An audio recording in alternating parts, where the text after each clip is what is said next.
Կոչով դիմում եմ հայ ժողովրդին, հունիսի 7-ին գնացեք ընտրատեղամաս և փողի ու փորի փոխարեն ընտրեք արժանապատվությունը, միասնության թևերը հանդես է գալիս քվեաթերթիկ համար 6-ով, ձեր հնչեցրած հարցը այսօրվա գործող իշխանության ջրաղացին լցվող ջուր է, որովհետև խաղաղությունը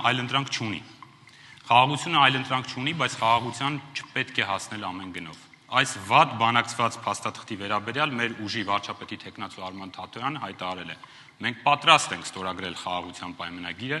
եթե Ադրբեջանը այն ստորագրի։ Ցավոք սրտի, եւ 23 եւ 24 թվականներին մենք փորձ ունենք, երբ Ադրբեջանը խաբում է, չի ստորագրում որևէ պարտավորություն, ստորագրման դեպքում զերծ է մնում դրանք իրագործելուց։ Մենք վստահ ենք, որ Ադրբեջանը չի ստորագրելու այս փաստաթուղթը, քանի դեռ մինչև վերջին կաթիլը չի քամել Հայաստանի Հանրապետության անկախությունը,